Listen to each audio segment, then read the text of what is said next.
እخእል يبلو يسوس ጎይታይ حواتي ابز نريو قال بقى اسرائيلاوያን بقى نخلو حزبي እንዳሰዓሩ نخلو حزبي እንዳሰዓሩ نخلو حزبي እንዳሸነፈ እስራኤል بمولو نخلو حزبታት እንዳሰዓረ ابز መጻሉ ዝነበረ ጊዜ ባላቅ ዝበሃል ንጉስ ግን ንባልዓም ዝበሃል ሃሌሉያ ጸዊዑ ንእስራኤል ኩሉ ርገመለይ ክብሎ ኸሎ እንድር ኢየሱስ ጎይታይ ንእስራኤል بمولو እንታይ ኢልዎ ርገመለይ ኢልዎ ኢየሱስ ጎይታይ ምኽንያቱ ህዝብ እስራኤል ሳዕሪ በቃ ብዕራይ ሳዕሪ ከም ዝበልዕ ህዝብ እስራኤል በቃ ንኹሎም ጸላእቱ ኮሙ እንዳበልዖም ስለዝመሰሎ አባይ መጽይውን ሃሌሉያ መታን ከይበንስ ርገመለይ ኢልዎ ኢየሱስ ጎይታይ ሃሌሉያ መጽሐፍ ቅዱስ ከም ዝነግረና በቃ በልዓም ካብቲ ዘለዎ ቦታ መጽዩ ንህዝብ እስራኤል ክረግም ደልዩ ንህዝብ እስራኤል ክረግሞ ደልዩ ኢየሱስ ጎይታይ እግዚአብሔር ካ በብዙሕ መንገድኻ ተዛሪቦ እግዚአብሔር ካ እንታይ ኢልዎ እዚ ህዝብ እዚ ምሩቕ ህዝብ እዩ ክትረግሞ ኣይትኽእልኒ ኢልዎ ኢየሱስ ጎይታይ እዚ ህዝብ እዚ እንታይ ኢልዎ ምሩቕ ህዝብ እዩ ክትረግሞ ኣይትኽእልኒ ኢልዎ ኢየሱስ ጎይታይ ሃሌሉያ ኣሕዋተይ بمنفس قدوس بكريستوس تعدقنا زر إبراهيم يا يسوع قويتاي حزب إسرائيل زيرقم له مخنيات حزب إسرائيل مرقم أو نيسر حل مخنيات حزب إسرائيل مرقم أبهي وتو زيسر حل مخنيات زر إبراهيم سلازخونه ترى يسوع قويتاي نا إبراهيم زر سلازخونه ترى يسوع قويتاي زر إبراهيم سلازخونه أيسرعني مرقم أبهي وتو يسوع قويتاي هواتي نحن غاني بكريستوس يسوع هواتي زر إبراهيم يا يسوع قويتاي بكريستوس يسوع نحن زر إبراهيم سلازي من مننياو مركب زبله أبي ودنا أيسرعني هاللويا مننياو نايت علامات حيلي أبي ودك أيسرعني مننياو نايت سيدان حيلي أبي ودك أيسرعني مننياو نايت منافس حيلي أبي ودك أيسرعني مغنياتك شعبير تايلو إذ حزب زي مرق حزبيو ترجم كياون مركب أبو أيسرعني لو يسوعي هواتي نحنا بكريستوس يسوع هواتي تاينا مرقاتنا هاللويا بيسوع كريستوس تاينا بروحاتنا هاللويا لازم مننياو نايت علامات حيلي مننياو مركب مننياو حمام مننياو نعجان نسرح أبي ودنا خسرح أي كل يسوع قويتاي هاللويا هاللويا مرة يا باشان درابولا بدي على بسكرة حوادينا أملاك برغوش حوادي مننياو مرقم كوي أبغى أدي سرح يسوع قويتاي مننياو كفاءات كوي أبغى أدي سرح مننياو حمام كوي أبغى أدي سرح مننياو نايت علامات حيل كوي أبغى أدي سرح يسوع قويتاي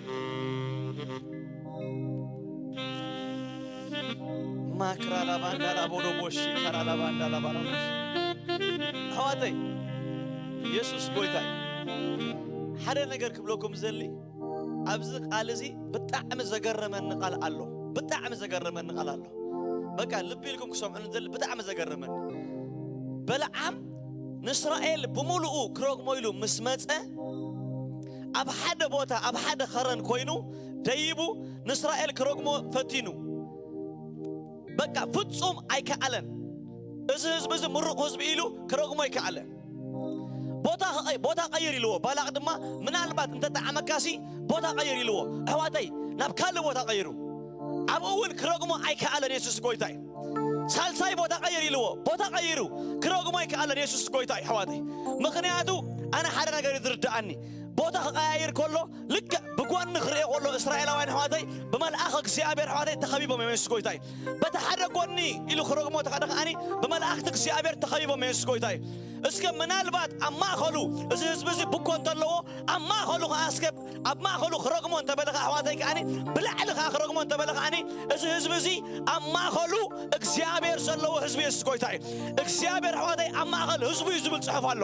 ازي እንታዩ አማ خلو እግዚአብሔር ሰለው ሰብ ኢየሱስ ቆይታይ ስለዚህ ንስኻ ካኒ አውሽጥኻ ኢየሱስ ክርስቶስ ሰለካ ሰብ ስለዝኾንካ ማንኛው ጸላይን ተገበረ ኣብ ህይወትካ አይበጽሕኒው ኣብ ነገርካ አይበጽሕኒው ኣብ ናብራኻ አይበጽሕኒው ኣብ ማንም አይበጽሕኒ ኢየሱስ ቆይታይ ሃሌሉያ ሕዋተይ በቃ ናይ እግዚአብሔር ድምጽ ሲነሩ እዚ ህዝብ እዚ ዘረ አብርሃም ይልዎ ምሩቕ ህዝቢ እዩ ክትረግሞ ኣይትኽእልኒ ኃይሉ ኢየሱስ ጎይታይ በምንም ተአምር ኣብ ልዕሊኡ ትገብሮ ዘበለ መርገም ኣብ ልዕሊኡ ትገብሮ ዘበለ ዝኾነ ይኹን ነገር ክሰርሕ ኣይክእልኒው ኦሬዲ ሓንሳ እግዚአብሔር መሪቑ ኢየሱስ ጎይታይ ኣሕዋተይ እግዚአብሔር ዝመረቆ እግዚአብሔር ዝባረኾ ተመሪቑ ተባሪኹ ዝተርፍ ኢየሱስ ጎይታይ እግዚአብሔር ዝመረቆን እግዚአብሔር ዝባረኾን ተመሪቑን ተባሪኹ ዝተርፍ ኢየሱስ ጎይታይ ሃሌሉያ ንስኻ ከዓኒ በኢየሱስ ክርስቶስ እግዚአብሔር መሪቕካ እዩ በኢየሱስ ክርስቶስም እግዚአብሔር ባሪኽካ እዩ በኢየሱስ ክርስቶስም ንስኻ ብሩኽ ኢኻ በኢየሱስ ክርስቶስም ጋሳኻን ምሩቕ ኢኻ ኢየሱስ ጎይታይ ስለዚህ ኣባኻ ክፍኣት ኣይሰርሕን ይብለካ ኣለኹ ኣነ ሎማ ዓንቲ ኣባኻ ክፍኣት ኣይሰርሕን ሃሌሉያ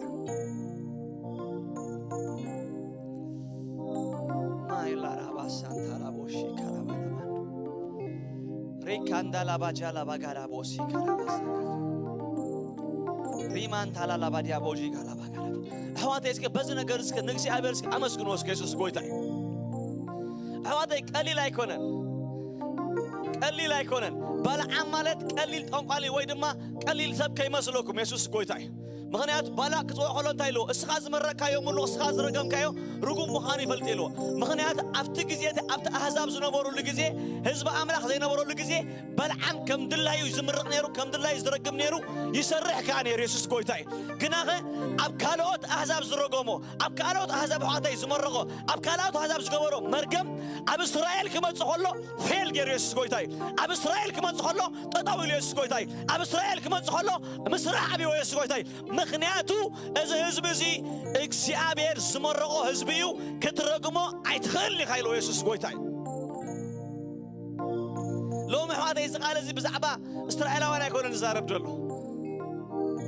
ሎሚ እዚ ቃል እዚ ኣሕዋተይ ዝዛረብ ዘሎ ብዛዕባኻ እዩ ምክንያቱ በኢየሱስ ክርስቶስ ዝኣመነ ዘበለ ሁሉ በክርስቶስ ኢየሱስ እንታይ እዩ ዘርኢ አብርሃም እዩ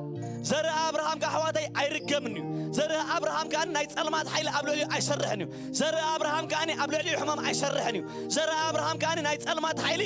ኣብ ህይወቱ ኣይሰርሕን እዩ ስለዚህ በዚ ነገር እስከ ተረዲእካ ንእግዚአብሔር ኣመስግኖ ኢየሱስ ጎይታይ ኣመስግኖ እስከ በቃ እግዚአብሔር ኣቦይ ኣብ ልዕለይ መርገም ከይሰርሕ ኣብ ልዕለይ ሕማም ከይሰርሕ ኣብ ልዕለይ ኃይሊ ጸልማት ከይሰርሕ ኢየሱስ ክርስቶስ ኣብ መስቀል ዝሞተለይ ሰብየ እስከበል ሃሌሉያ ኢየሱስ ጎይታይ ሃሌሉያ ማጋንዳ ላባዲያ ባሳ በምንም ተአምር አይረኸበካኒ ሐዋተ አይረኸበካኒ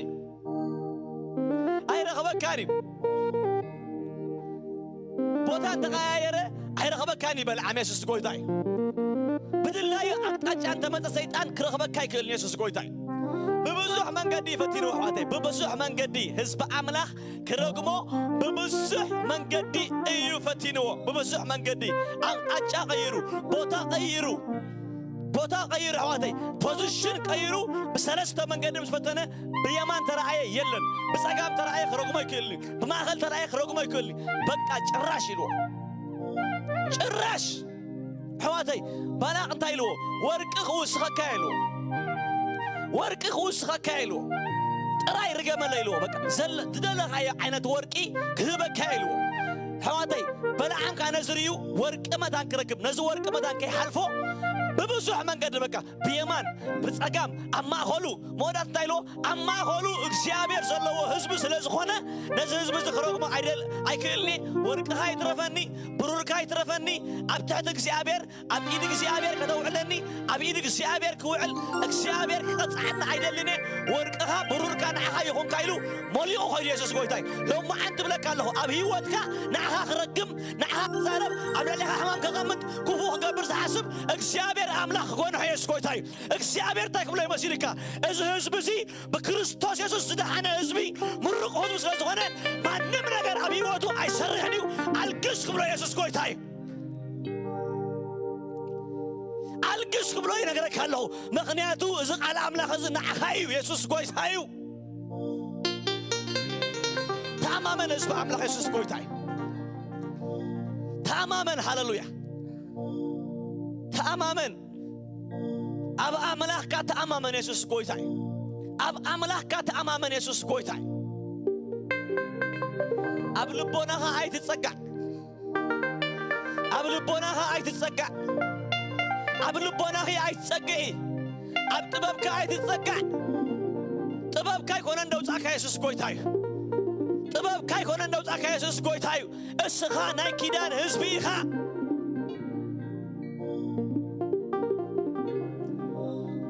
ዋው ሃሌሉያ ሃሌሉያ ሃሌሉያ መንፈስ ቅዱስ ተባረክ ማክራና ማንዳ ባራቦስ ክራባና ማንዳ ላቦስ አዋጣይ ከመጀመርቱ እግዚአብሔር ንበልዓም ነጊሮይ አምላኽ ድማ ንበልዓም ምታቶም አይተኺድ ምሩቕ ይሞ እትህዝብዚ አይትረጉሞ አይትርጎሞ ብሎ አይተኺድ ኢልወይ ከመጀመርታ ኢየሱስ ጎይታይ ባላቅ ይጽዋዕ ካሎ ንጉስ ባላቅ ንእስራኤል ክትረግመለይ ነዓም ስበሎሲ እግዚአብሔር ታይልዎ አይተኺድ ወላ አንዲ ትገብሮ ዲኻ አይተኺድ ኢልዎ ባላቅ ግን ወርቅ ወሲኹ ገንዘብ ወርቅ ወሲኹ ብዙሕ ወርቅ ሂቡ አበርኪቱ ክንድዝ ክበካይ መስበሎ አሕዋተይ ክኸይድ ተበጊሱ ኢየሱስ ጎይታይ እግዚአብሔርካ መልአኹ አሕዋተይ ልኢኹ ጠጠው አቢልዎ መንገዲ በምንም ተአምር ምንም አይትገብርኒ ኃይልዎ سيف زحازة ملاخ مت يسوس كويتاي أحواتي لو ما عندي نعخاز اللي على كان يتسلمات حيلي اكسيابير سيف زحازة ملاخ كل خلك يسوس كويتاي امين بل سيف زحازة ملاخ كل خلك اكسيابير أتوا بلو من قد أحواتي يسوس كويتاي نعود راني خلاص نتعاركو خماني أحواتي أتوا بلو يسوس كويتاي أي تحلفني خايلو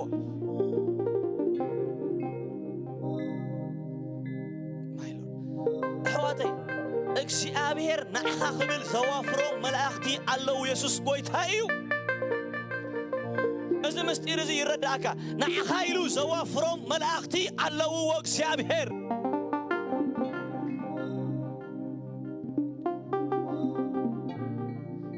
ሃሌሉያ ሃሌሉያ ጎይታ ማክራዲያ ላቦሽካንዳ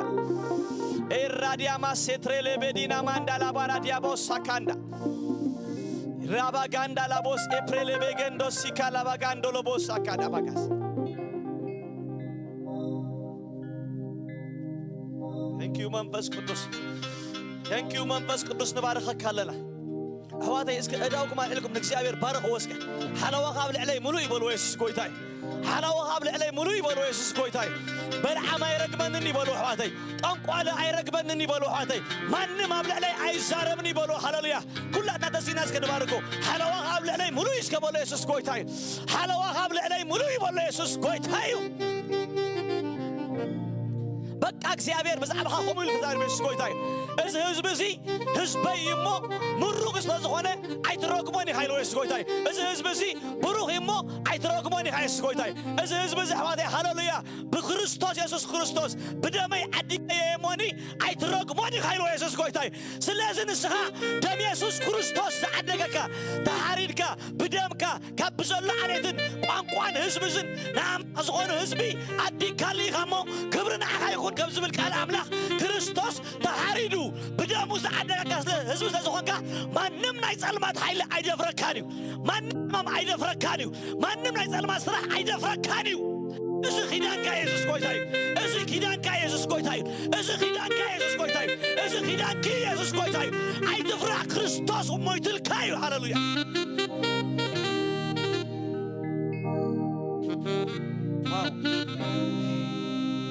la bala bashikra la bada Iman ala la bada la boshina mara la basaka Thank you Lord Hallelujah نመስግነካ ለና ጎይታ ንባረኸካ ለና መንፈስ ቅዱስ ልዕለ ብለካ ለና መንፈስ ቅዱስ አዚና ነመስግነካ ለና መንፈስ ቅዱስ ጎይታ የመስግነካ ኣለኹ ንስኻ ጉባኤና ሁሉ ንስኻ ተቆጣጠር ጎይታ መንፈስ ቅዱስ ንሁሉ ጉባኤና ንስኻ ተቆጣጠር ጎይታ ሃሌሉያ ስምካ ንባረኸለና መንፈስ ቅዱስ ስምካ ንዕለበለና መንፈስ ቅዱስ አዚና ነመስግነካ ለና ጎይታ ሃሌሉያ ጉባኤና ክትቆጣጠር ንጽልይ ኣለና ጎይታ በኢየሱስ ክርስቶስ ንጽልይ ኣለኹ መንፈስ ቅዱስ ንጉባኤና ሁሉ ተቆጣጠር ጎይታ ስለ ዓለዋኻ ነመስግነካ ኣለና ኣብዚ ቤት እዚ ደም ወድኻ ኢየሱስ ክርስቶስ ስለዘሎ መስግነካ ኣለኹ ደም ወድኻ ኢየሱስ ክርስቶስ ስለዝዓይደሎ መስግነካ ኣለኹ ስልጣን ናይ ደም ኢየሱስ ክርስቶስ ኣብዚ ቦታ ስለዘሎ እግዚአብሔር የመስግነካ ኣለኹ ህዝብኻ ድማ ብደም ክርስቶስ ስለተሸፈነ የመስግነካ ኣለኹ ኣብ ልዕሊኡ ድማ እግዚአብሔር ኣምላኸይ ምሩቕ ህዝቢ እሞ ህዝብኻ መርገም ኣይሰርሕኒ ጎይታ እግዚአብሔር ዝመረካዮ ህዝቢ እሞ የመስግነካ ኣለኹ Thank you Lord. ጉባኤና ንስኻ ተቆጣጸሩ መዘምራን ንስኻ ተቆጣጸር ጎይታ ሰባኻይ ንስኻ ተቆጣጸር ጎይታ ብነገር ኩሉ ነመስግነካ ኣለና ሃሌሉያ ክብርና ኣምላኽ ይኹን ሃሌሉያ ብሽም ኢየሱስ ክርስቶስ አሜን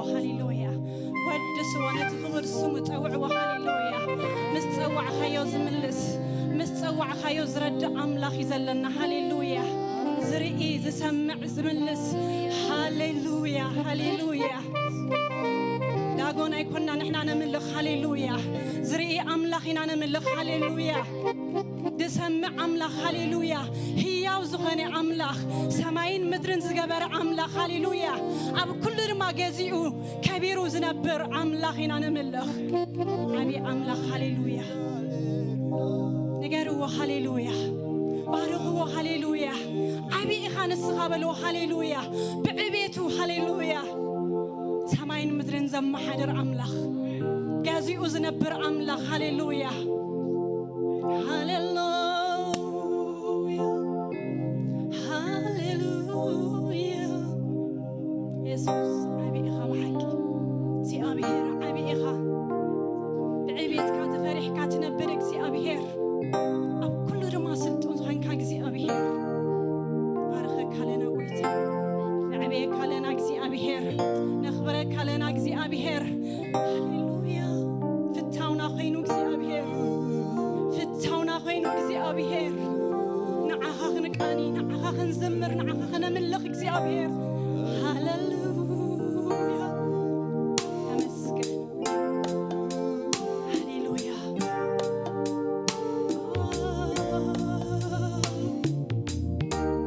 يسوس أبي أملاخ هاللويا أبي خانسخا كزي أبيهر أبي هاللويا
اتزقبوا كبرسكنا هبو هاليلويا እግዚአብሔር ንዓሊላሉ ንእግዚአብሔር ነኽብሮ ሃሌሉያ ምክንያቱ ንሱ ዝርኢ ኣምላኽ ይዘለና ዝሰምዕ ኣምላኽ ይዘለና ኩሉ ዝኽእል ኣምላኽ ስለ ዘለና ሃሌሉያ ሃሌሉያ ስና በኣኻ ትዓርፍ እግዚአብሔር በኣኻ ባህ ይብለና እግዚአብሔር ክብሪ ንዓኻ ይኹን እግዚአብሔር ክብሪ ንዓኻ ይኹን እግዚአብሔር ኢየሱስ هاليلويا يسوس هاليلويا أملخوا هاليلويا أداوكم العلكم نجزي أبهر بارخوا سمكم دمتكم عو قبلكم نجزي أبهر بارخوا هاليلويا هاليلويا مسكن تبارك سي أبهر القلب نجزي أبهر هاليلويا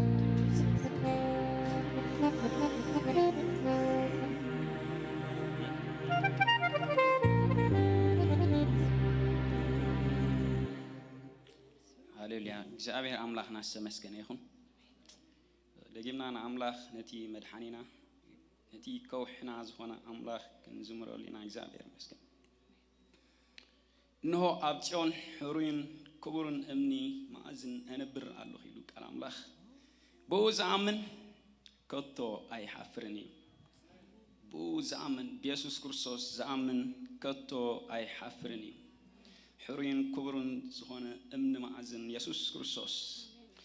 ኢየሱስ ክርስቶስ ባርክ እንዝምረሉና አሜን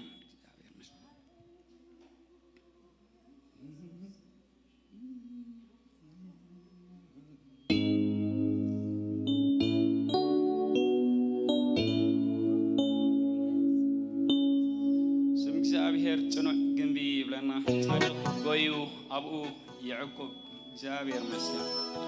ነቲ ማዕቆቢና ዝኾነ አምላኽ በመዝሙር ጌርና እንዳተወከልና ስምካ ጽኑዕ ግንቢ እግዚአብሔር ንብለና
سمكايو يسوس سمكايو سمكا سمكا يسوس سمكا كنت وحو ما زالو يوتالو سمكا سمكا يسوس سمكا كنت وحو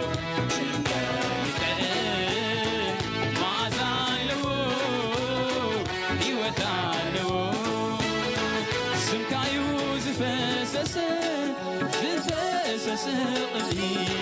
بقري خازت آمن أخاوني آمن أخاوني إذا خموشتو زلو حالفا فخلات يسوس فلويها يسوس فلويها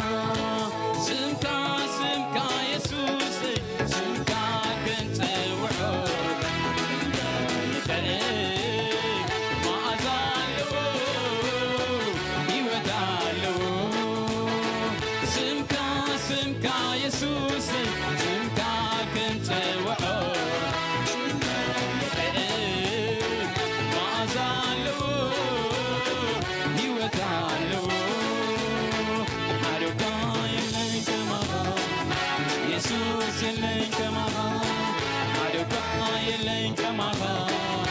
يسوس يلين كماها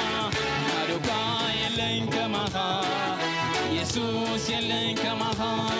أملاهي يلين كماها وقويتاي أبوناتي يلين كماها يسوس أملاهي يلين كماها وقويتاي أبوناتي يلين كماها يسوس صادق زرحنا له زعقوا ملو قيوم سمكا قويتا يسوع سنو القنبيو سنو القنبيو لبنا عريفا اني وكللو سنقي زخولنا يسوع سيسمكايو يسوع سيسمكايو نتنحكى تعوم كم ويلنا معاك سمكا كنت وحو سهبن مالحان سهبن مالحان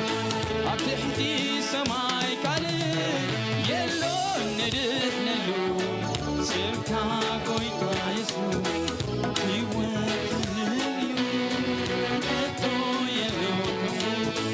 سمكا سمكا يسوع سمكا كنت وحو ما زالو يوتالو سمكا سمكا يسوع سمكا كنت وحو ما زالو يوتالو أروكا يلين كماها أروكا يلين كماها أروكا يلين كماها أملاغي يلين كماها وقويتاي أبوناتي يلين كماها أملاغي يلين كماها وقويتاي أبوناتي يلين كماها يسوس فليز بلاي وفي غيرها فليز بلاي وفي غيرها فليز بلاي وفي غيرها فليز بلاي وفي غيرها مسيحة زتبالي يسوس عبيتو معدو تخلي لاش كينو كم تنحرجو وين كينو كم تنلوهاتو بليز بلاي وفي غيرها بليز بلاي وفي غيرها أران بينو يوفي غيرها بصومع وعسرت معدها بليز بلاي وفي غيرها بليز بلاي وفي غيرها أران بينو يوفي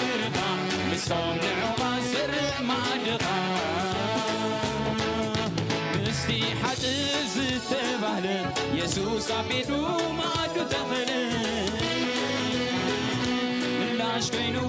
كمتن محكمو رويت كينو كم بزحلو هاتو فليز بلاي وفرط فليز بلاي وفرط أراني بينو يفرط لصامنعو أسرق مع دخان فليز بلاي وفرط فليز بلاي وفرط أراني بينو يفرط لصامنعو أسرق مع دخان رويتهم خانتهم تموات سقابهم خانتهم طميات مغوتهم خانتهم زمررو فغر غاريهم عقيبهم ينبرو سقابهم خانتهم طميات رويتهم خانتهم طميات مغوتهم خانتهم زمررو فغر غاريهم عقيبهم ينبرو فليز بلاي وفغرها فليز بلاي وفغرها أران بينو يفغرها مصامنعها سرق مع دخا بفغرها عابيتي إمكا كمي مخانكا فلي سورخي بيو كاب زعالم اتبيتكا ويتاي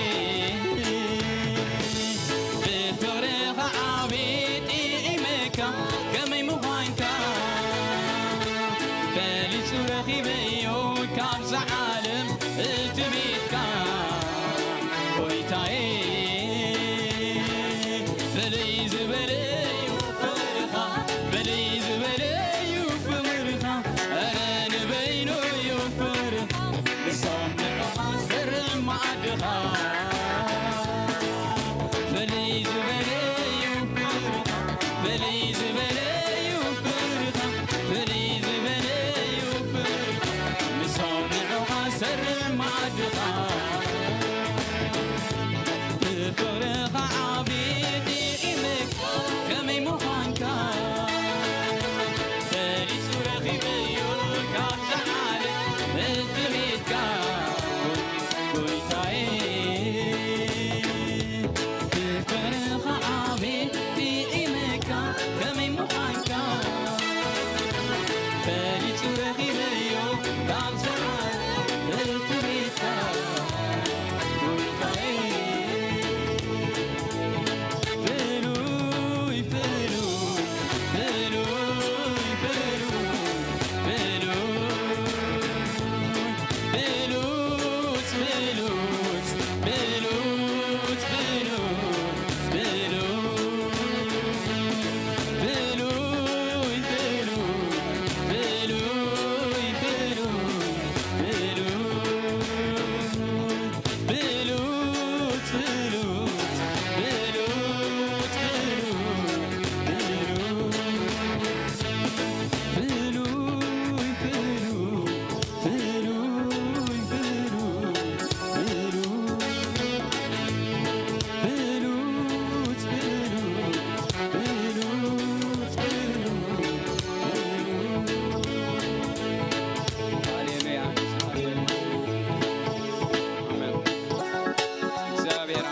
ስሙ በሮክ ይሁን ስለ ወዱ ኢየሱስ ክርስቶስ ክብር ንዑ ይሁን በጃ ስለ ዝሃበና ህይወት ክንረክብ ናይ ዘላለም ህይወት ኪኖዚ ናይ ጉዕዞ ዝኸይድ ህይወት ስለ ዝሃበና በወዱ ኢየሱስ ክርስቶስ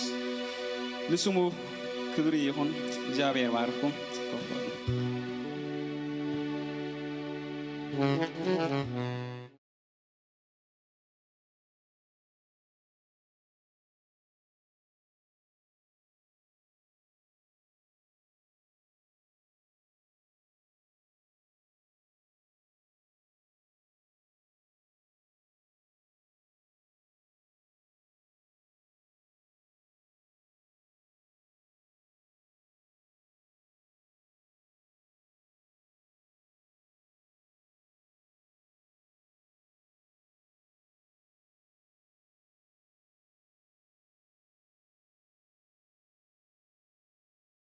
يلن كماخا يسوس يلن كماخا حدكوا يلن كماخا يسوس يلن كماخا حدكوا يلن كماخا يسوس يلن كماخا حدكوا يلن كماخا يسوس يلن كماخا أملاخي يلن كماخا أوي قويتاي عبوناتي يلن كماخا يسوس أملاخي يلن كماخا أوي قويتاي عبوناتي يلن كماخا يسوس يلن كماخا يسوس يلن كماخا يلن كماخا يسوس يلن كماخا أملاخي يلن كماخا أوي قويتاي عبوناتي يلن كماخا يسوس يلن كماخا يسوس يلن كماخا عبكا يلن كماخا فموز ولا يترقبن يسوس يلن كماخا بصدق زورد عبكا يلن كماخا ناي صدق نقص يسوس يلن كماخا أملاخي يلن كماخا أوي قويتا عبوناتي يلن كماخا يسوس اسك زحبن ماني بزن كوزي بقويتو زحبن بيسوس زحبن نسوناتي يزبل نسوناتي يزبل نسوناتي يزبل يسوس ناتي يزبل يسوس نقصا يزبل يسوس حيالي يزبل بسم يسوس زحبن يسوس قويتاي اسك فقد لكم يا حواتي بسم يسوس كتحبنوا بزن كوزي بسم يسوس دس كبلكم سيفهم كتلعلو سيفنا قدسان سم يسوس يا حواتي سيفنا قدسان سم يسوس انمك حلو دو نبللو نعيلو حوي سم يسوس يسوس يسوس يسوس إذا كوباي ناتيو إذا حزب ناتيو إذا عيرات ناتيو يسوس يسوس قبل علو كل خناتاتك يسوس كبل حوي يسوس بل يسوس اسكبل وحواتي يسوس يسوس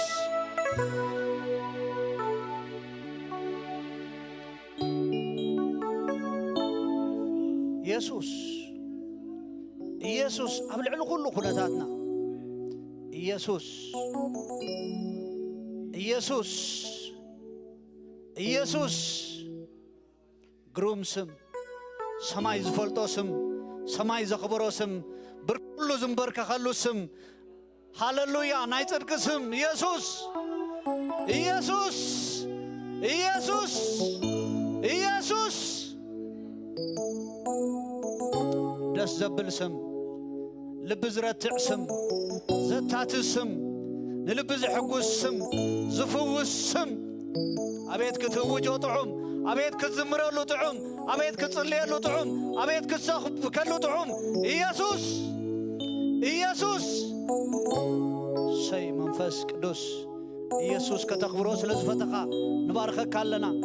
يسوس كتخبروس لزفتقا نبارخك لنا منفس قدوس يسوس كتخبروس لزفتقا نقص كبري يسوس يونا نزرق حسك حواتي يسوس نبل حجخا أنا بمدرنا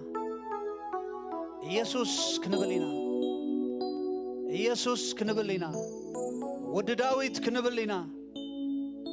نايز العالم قدوس كنبلينا هاللويا بزعبا مدرنا عند حسبنا عند أصلنا هاللويا أود أفجزكم تصليكم حواتي أوه بزعبا مدرنا تصليكم حجي قلنا حنت دقيقة نصلي أبنت كوننا حدرك كوننا نجزانا حزنا يوخن كيد حواتي داونا نزرقح يسوس نبل يسوس ناي شقر كل مفتحي ناي مدري مفتحي ناي هزبي مفتحي يسوس إيد كازرقح نام مدري إيد كازرقح نبزا بفزح زتقوسا قلت مدري إيد كازرقح نبزا سلام زس أنت مدري إيد كازرقح نبي إثيوبيا إيد كازرقح ندك تግራይ إيد كازرقح نتوم تقعات إيدكا زرقح نتوم معنقال زدليو إيدكا زرقح أبو فوسقا بزنك هزي إيدكا بزنك هزي يزرقح يزرقح يسوس سامدري يسوس ساب حزبي سمكا يغنن سمكا يغنن كابچ افنا بچاف كابچ افنا بچاف سم يسوس يصوع كابچ افنا بچاف سم يسوس يصوع زدحن سم دو زبل سم زعنقل سم حاوز قبر سم زتحققف سم سم يسوس سلام مدرنا سلام اب حزبنا سلام اب كبابينا امين سوس قويتا يخمي حديركم دمتكم أيسمعن دمتكم زيابير مسجن يسوس قويتا حدش قاشان تلينا نقاشا نقبل فقادنياتاتنا سلازي ويلكام ناي مبال بهلل لنا قاشان دحراليو بزح قاشا اير انزل لهون تليقن زيابير زتمسكن يخون عدل كبي اقايش كتلاليو بسمكم كنفلتكم دقيبناون سلام كنبلوكم سلن دلي الحرداد الليهم سومناو مدباتنا دقنا خحبري ربوع كاب ساعة شدوش تزجمر ناي وانجل اقلقلوت الله سلازي ابز متينا خنحبر مسوم كنصلي دو كنبل يقبانا يمو اتدقى خفوتي قدامون كاب ساعة حموشته ناي صلوتن ناي قال املاغن غزيلو سلازي قدام اندامت انا خانصلي سنبتكا كم تريو سلسته ابرلو ناي نغو ساعة ساعته 11 فرقان ناي مشتكا ساعة حموشته زجمر اقديمنا اندا تمزغبنا ربع ساعة شوعته كيملا خلو مزغبانا خنغبر الا بوكم እግዚአብሔር ዝተመስገነ ይኹን ኮሙን አብ ቀረባና ሆምሴል አለዩ ስለዚህ አብ ሆምሴል ከአክንሳተፍ ቤተክርስቲያን ተዕድም ኮሙን ናይ ዙም ፕሮግራም ሶኒ ሶሉስ ሐሙስ ካብ ሰዓት 8 ዝጅምር ጽቡቅ ናይ ጸሎት ጊዜ አብ ገዛና ኮፊልና ምስ አምላኽና ንራኸበሉ እዋኒሞ አብ ዘኻኒ ንእቶ እግዚአብሔር ዝተመስገነ ይኹን ኢየሱስ ጎይታ እዩ ንዝመጽ ዘሎ ፌብሩዋሪ 1 ክሳብ 21 ናይ ጾምን ጸሎትን ቤተክርስቲያን አውጃላ ስለዚህ ዝመጽ ዘሎ ፌብሩዋሪ 1 ሶኒ እዩ ዝኸውን ዘሎ ናይ ጽባሕ ሶኒ ሶሙን ምዃኑ እዩ ስለዚህ ኩላትና እንዳተዳላና በዚ መንፈስ እዚ ተዓጢቅና ናይ 21 መዓልቲ ናይ ጾምን ጸሎትን ጊዜ ከልወና ኢየሱስ ጎይታ እዩ እስኪ ስሊኡ ንአምላኽ እስኪ ነመስግን ነው ኢየሱስ ጎይታ እዩ ክብርና አምላኽ ክብርና ሃቦ እስኪ ኢየሱስ ጎይታ እዩ ሓደ ስጉምቲ ኮይ ምስ እግዚአብሔር ናይ መምልላስ ሓደ ስጉምቲ ብትኽእልዎ ነገር በታ ትኽእልዋ አብኡ ክንሳተፍ ይግባአና ብንኽእሎ ዓቅምኩም ብዝፈቅዶ ኢየሱስ ጎይታ እዩ ኢየሱስ ጎይታ እዩ ናብ አምላኽ እንቀርበሉ ናይ 21 መዓልቲ አብ ነገር እኮ ይሕዋተይ ኢየሱስ ጎይታ እዩ ኢየሱስ ጎይታ እዩ ናይ ኃይል ቅንያት እዩ ናይ ክብሪ ቅንያት እዩ ናይ ምቅርራብ ቅንያት እዩ እግዚአብሔር ዝተመስገነ ይኹን ኢየሱስ ጎይታ እዩ ኢየሱስ ጎይታ እዩ ሕጂ ናብ ቃል አምላኽ ንሐልፊና መባናን ዕሽርና ንመሃብ ብድሕሪት እሕዋት ተዳልዮም አለው መባናን ዕሽርናን ወይ ከዓ ኦንላይን ትራንስፈር ክትህቡ ትኽእሉ ብዙ ጥዕመኩም ከንሕግዘኩም ንኽእል ኢና ስለዚ ዝኽብለኩም ይደሊ ሕጂ ግን ንቃል አምላኽ እንዳልወሉ ጊዜ እዩ ንቃል አምላኽ ልብና እንዳሃብና ኢየሱስ ጎይታ እዩ ፓስተር ሙሴ ናብ ዝኽነዕድሞ ኢና በቃ ልብና ግን ይዳሎ እግዚአብሔር ክዛረበና እዩ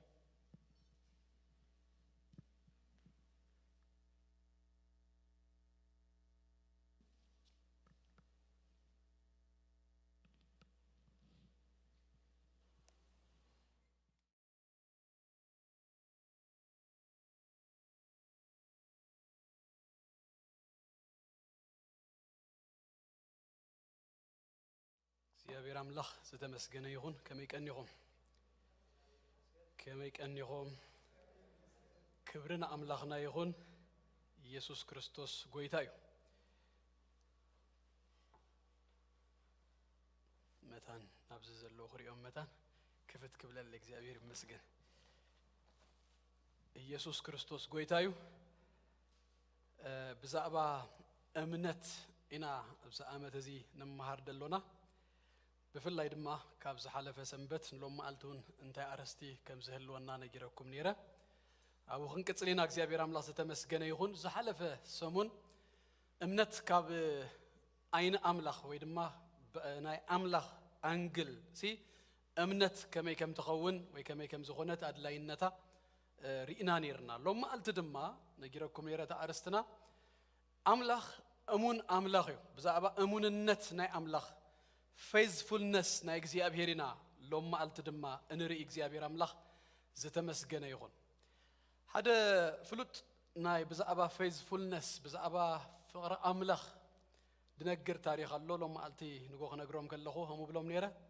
ምናልባት ሰሚዕኹም ክትኮኑ ትኽእሉ ኢኹም ያው ምንም ተኸድዎ ስለዘይብልኩም ደጊምኩም ክትሰምዑ ኢኹም ማለት እዩ እንድሕር ሰሚዕኹም እንተኮይንኩም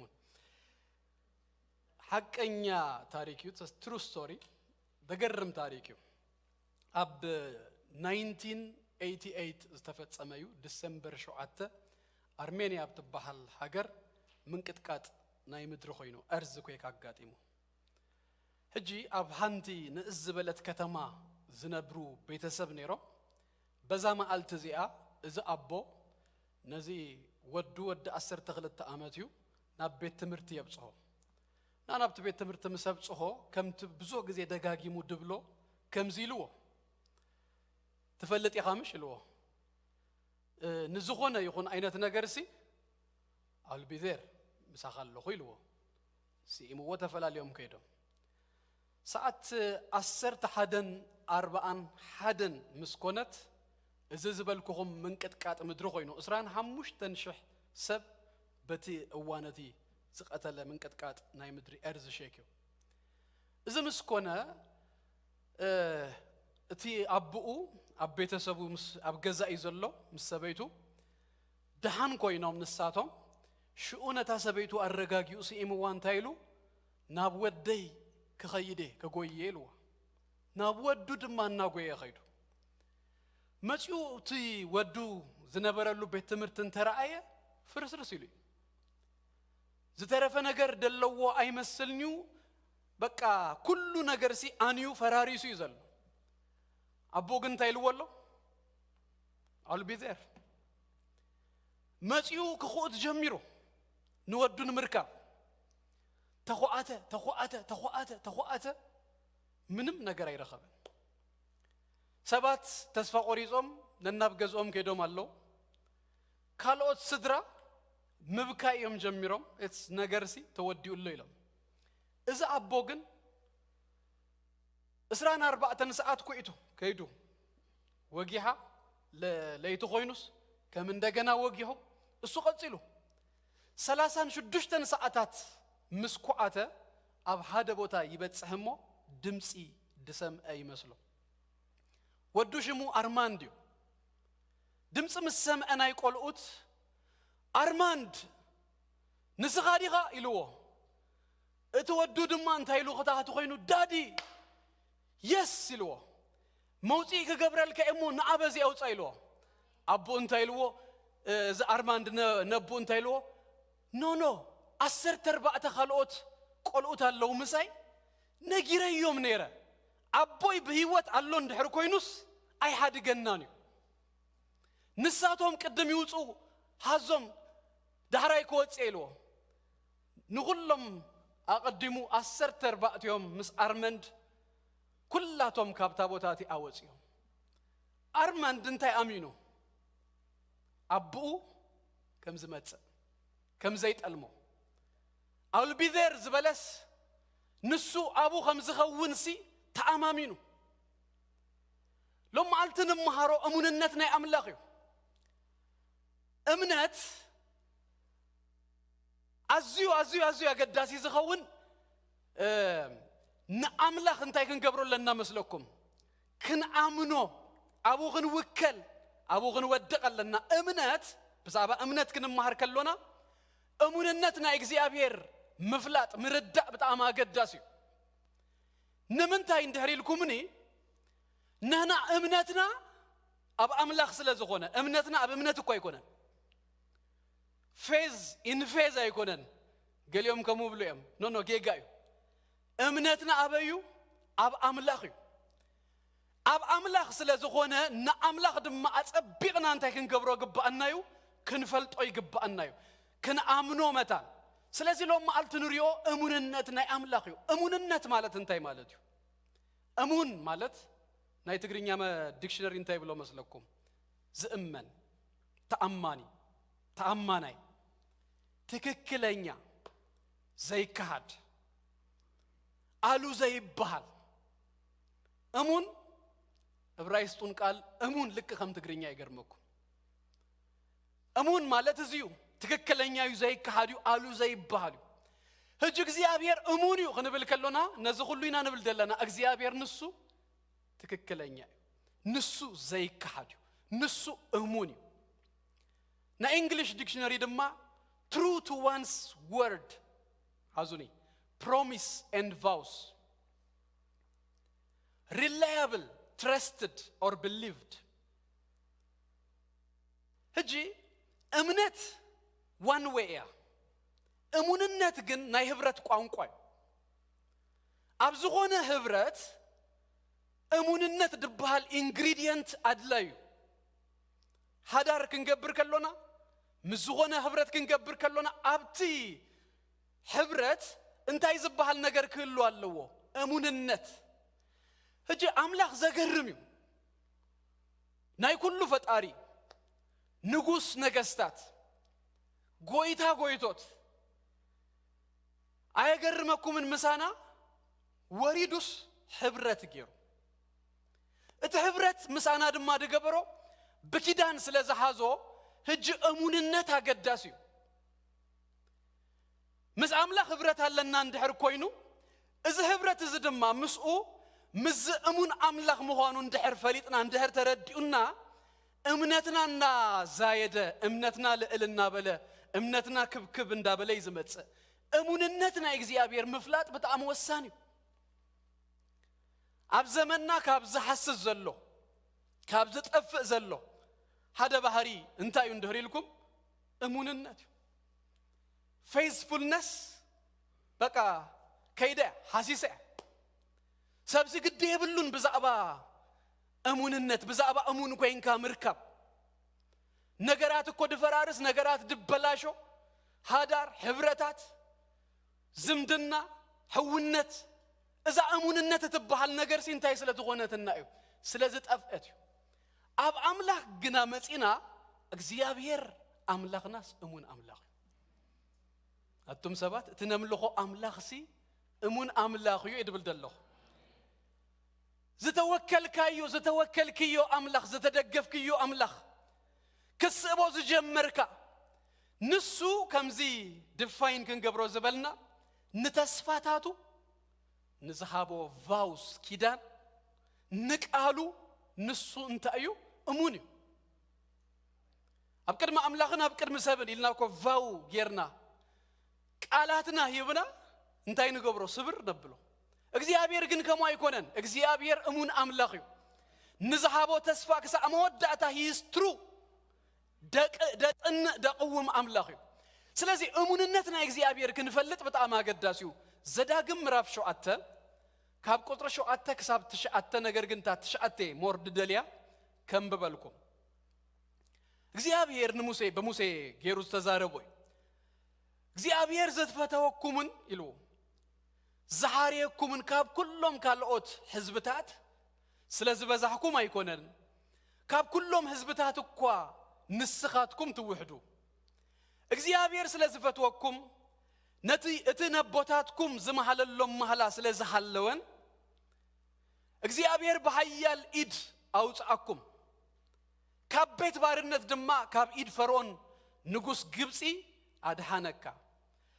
እግዚአብሔር ንሱ አምላክ ከም ዝኾነ ንዝፈትወውን ትእዛዙን ዝህሉ ክሳሽ ወለዶ ምህረት ዝገብር ስሙን እጂ ኪዳን ዝህሉ እሙን አምላክ ከም ዝኾነስ ፍለጥ እስራኤል እንታይ ይፍለጥ ይዝባሃል ዘሎ እጂ እግዚአብሔር አምላካስ እሙን አምላኽ እዩ ኢየሱስ ክርስቶስ ጎይታ እዩ ሎምዶ ንጎድማ እግዚአብሔርና አይና አኻትኩምን የዘኻኽረናሎ ንፍለጥ እግዚአብሔር አምላኽናስ እሙን አምላኽ እዩ ንአምላኽ ስለዝኾንና ንአምኖ ንአምላኽ ስለዝኾንና ንውከሎ አብ አምላኽ ክንአምን አብ አምላኽ ልብና ክንወድቕ አብ አምላኽ ተአማሚና ክንከይድ አምላኽ እሙን ምዃኑ faithful ምዃኑስ ክንፈልጥ መጽሐፍ ቅዱስ ይነግረና በሰለስተ መንገዲ ናይ እግዚአብሔር እሙንነት በዝረፍ ድዚ ክንርኢና ቀዳማይ እግዚአብሔር እሙን ዝኸውን ካብ ባህሪዩ ካብ ኔቸሩ ካብ ማንነቱ እግዚአብሔር በባህሪው እግዚአብሔር ካብ ማንነቱ እሙን አምላክ ነህና ሁላትና እንተ ጠለምናዮ ነህና ሁላትና ሐዲግናዮ እንተኸድና ንሱ ግና አይቀየርን አይልወጥን እሙን አምላክ ጳውሎስ ንጢሞቴዎስ ከምዚልዎ ካላይ ጢሞቴዎስ ምዕራፍ 2 ቁጥር 13 ካላይ ጢሞቴዎስ ምዕራፍ 2 13 ከምዚ ይብል ነህና እንተ ጠለምናዮ ይሉ ንሱ ንርእሱ ከግህድ አይካሎን እሞ እሙን ኮይኑ ይዝነብር ኢየሱስ ጎይታዩ ነህና በኪዳን ምጹብ አብ ህብረት አቲና ነኸይዳለና ምሽ ነህና ሁላትና እንተ ጠለምናዮ እኮ ንሱ ግን ንርእሱ ከግህዳ ስለዘይክእል እሙን ኮይኑ ይዝነብር ኢየሱስ ጎይታዩ እዚ እሙንነት እምባር it is his nature መንነቱ እዩ እግዚአብሔር ክልውጡ አይክልኒ ስለዚህ ንተአማመን ትስተደገፍናዮ ትንስቦ ዘለና ትስተወከልናዮ አምላክ ባህሪው መንነቱ ባሉሲ እግዚአብሔር አምላክና እሙን አምላክ እዩ ኢየሱስ ክርስቶስ ጎይታዩ እጂ እሙንነት ሓንቲ ባህሪያ ናይ አምላክ ባህሪያት attributes ናይ እግዚአብሔር ባህሪያት AW ቶዘር ዝበሃል ጻፈያል ናብ ጎይታ ኮ ኸይዱ ንሱ ብዛዕባ attributes of God ብሉን ብዛዕባ ባህሪያት አምላክ ጽሒፉሎ መብዛሕቱ ግዜ ኢሉ ናይ ሐሶት ወይ ድማ ናይ ጌጋ ትምርት እኳ ዝመጽ ካብተና አምላክ ባህሪያት ጽቡቅ ጌርካ ዘይምፍላጥ ወይ ድማ ንሓደ ባህሪ ወሲድካ ኤክስትሪም መጥጥካ ናብ ሓደ ጌጋ ነገር ተብጽሖ ማለት እዩ እግዚአብሔር እሙን እዩ ክበሃል ከሎ ካብተን ኩለን ባህሪያቱ ሓንቲያ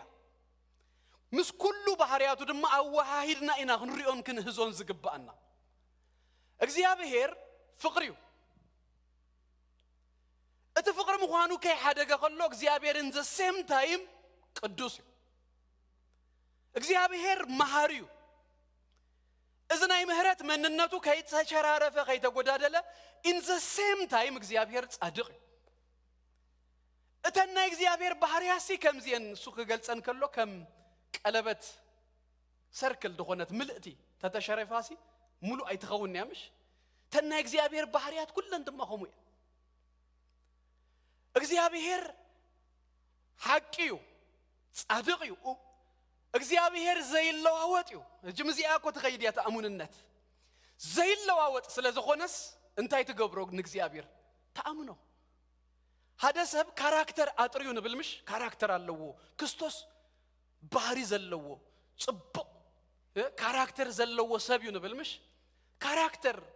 በቀንዱ ትርጉም አንታይ ማለት ምዃና ትፈልጡ ዶ ስታቹር ማለት እዩ ሐውልት ማለት እዩ ሐውልት ድማ አንታይ ማለት እዩ ሎሚ ሪኻዮስ ጽባውን ምስተመለስከ አይቀየር አይልወጥ እምን እንዲዩ ተጨራሪቡ አብአዩ በቃ ሓደ ሰብ ባህሪ ለዎ ማለት እሱ እዩ ሰለስ ሎምስ ከምዚ ይብለንሎ አጆኻ ምሳኸ ይብለንሎ ንዓመታ ግን ታጆኻስ ክትከይዲ አይክትህሉን ያሲ እንድሕር ከም ሐውልቲ ድተጸርበ አይነት ባህሪ አጥሪው እንድሕር ኮይኑ ከተአማመኔ he will be there እግዚአብሔር አምላክና ድማ እድብለኩም ደለኹ ዘይለዋወጥ ተማሊ ሎሚ ከሳዕ ንዘል ዓለም ዕብራውያን ምዕራፍ 13 ቁጥር 8 ኢየሱስ ክርስቶስ ተማልን ሎሚ ንዘል ዓለምን ንሱ እዩ ስለዚህ ተማሊ ዝበለካ ሎሚ ሐሳቡ አይቀይርን ሎሚ አይልወጥን አብቲ ዝበሎ ቦታስ ጸኒኡ ዝነብር አምላክ እዩ ስለዚህ እግዚአብሔር አምላክ እሙን እዩ ክንብል ከለናስ ክጅመር ከሎስ አረጋ ባህሪው ካመንነቱ it is his nature ንሱን ታዩ እሙን አምላክ እዩ እጂ እምነት ከም ዝበልኩኹም አብ አምላክ ምውካል አብ አምላክ ሙዳ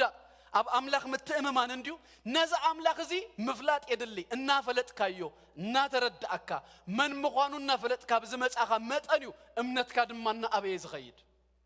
በሓደ ታሪክ ነዛ ሐሳብ እዚ ከብርሆ ክፍትን አብ ዘፍጥረት ከም ንፈልጦ ካብ ምዕራፍ 11 መወዳእታ ጀሚሩ ናይ አብርሃም ታሪክ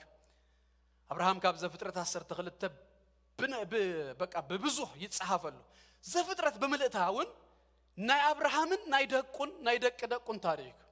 ክዛ ምዕራፍ 50 ስለዚህ አብርሃም is a big figure ነዊሕ ክፍሊ ተጻሒፉሉ ብዛዕቡን ብዛዕባ ደቁ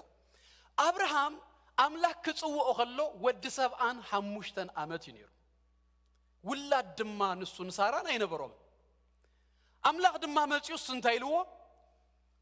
ንአብ ህዝብ ክገብረከ ይልዎ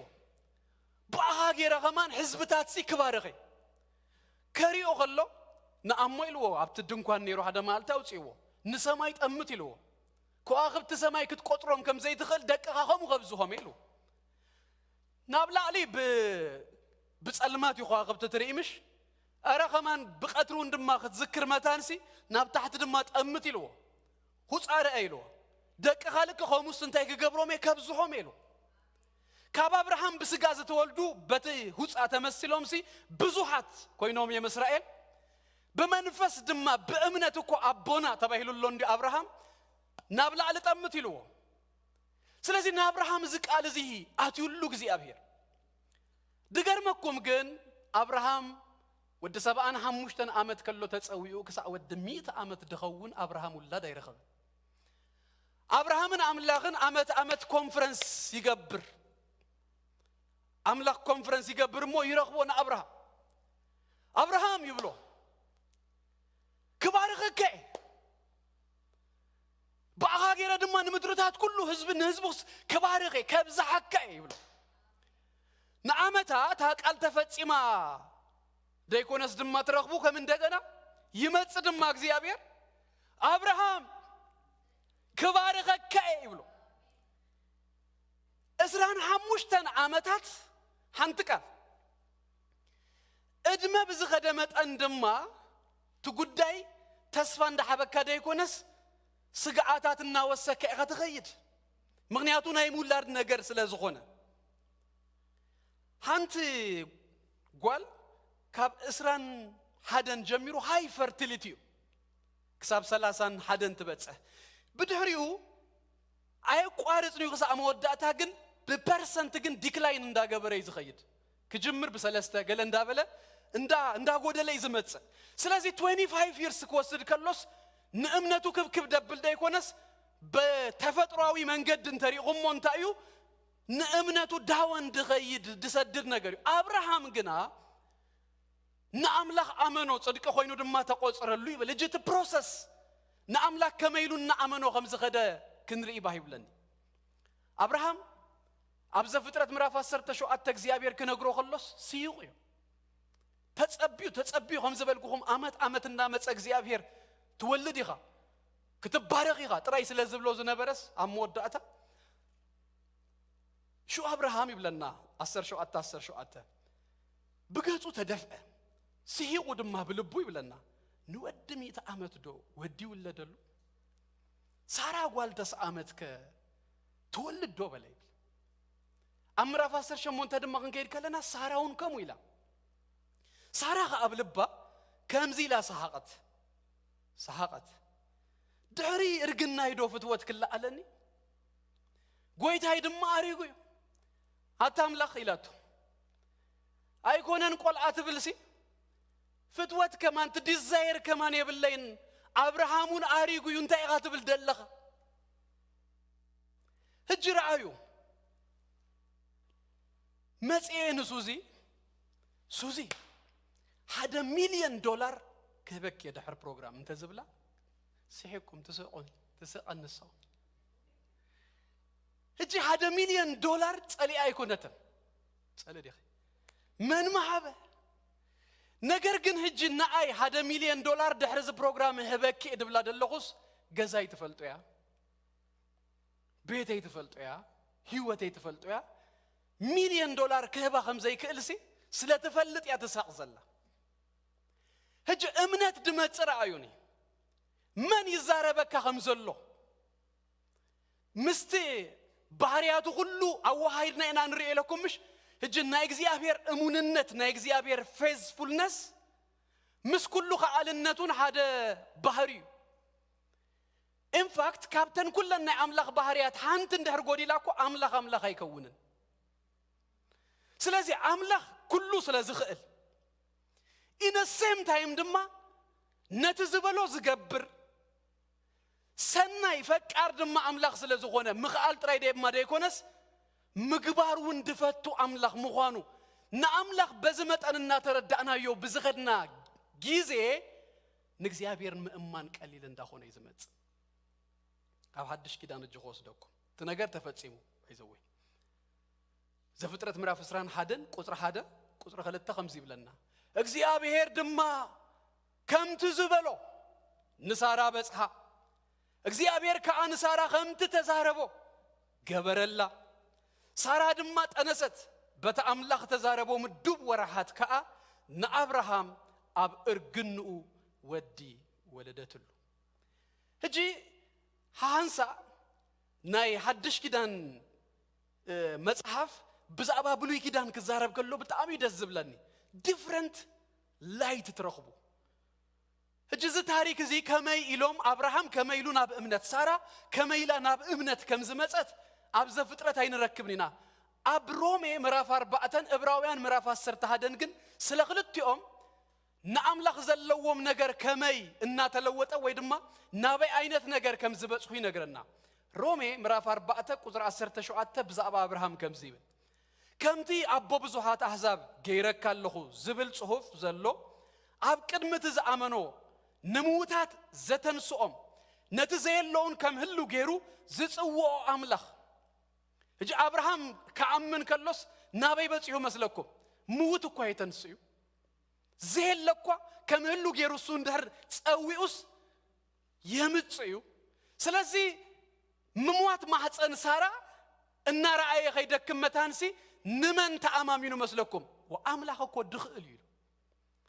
ናብዚ ናይ አምላኽ ከኣሊነትን ናይ አምላኽ እሙንነትን ናብዚዩ መጽዩ አብርሃም ሳራ ድማ ምዕራፍ 11 ቁጽሪ 11 ዕብራውያን ከምዚ ይብለና ሳራ እኳ ጊዜኣ ምስ ሓለፈ ነቲ ተስፋ ዝሃባ እሙን ገይራ ስለ ዝረአየቶ ራእዩ ሳራ እኳ ጊዜኣ ምስ ሓለፈ ነቲ ተስፋ ዝሃባ እሙን ገይራ ስለ ዝረአየቶ ሕጂ ሎም መዓልቲ ንምሃርኮ ደለና እግዚአብሔር ዘዘክረና ዘሎስ እግዚአብሔር እሙን እዩ እሙን ገይራ ምስ ረአየቶ እንታይ ረኺባ ዘርዕን ምትካል ኃይል ረኺባ ኢየሱስ ክርስቶስ ጎይታ ኣብዚ ዝሞተ ማሕፀናስ ዘርኢ ክትከል መታንሲ እምነት ረኺ ካበይ መጽዩ ዘእምነት ንአምላኽ ዘለዋ ራእያ ተለዊጡ እግዚአብሔር እሙን ምዃኑ ሪኣ ኢየሱስ ጎይታ እምነት ካብ ምስማዕ ድማ ካብ ቃል ክርስቶስ ዝሓደዩ እምነት ካለ ድማ ብምንታይ መጽ መስለኩም ምስ አምላኽ ሪሌሽንሺፕ እዩ ህብረት እዩ ዘሎና እናተጓዓዝና ኢና ንኸይድ ምሽ ንአምላኽ ንሪኦ ኣብ ህይወትና እናረኣና ይኹን ከይድ ከለና ነስተብሕል ሰባት ለባማት እንድሕር ኮይና ብፍላይ ክንጽብጽብ ንጅምር ኣታዚ አምላኽ ዝስ ነቲ ዝበሎስ ድገብር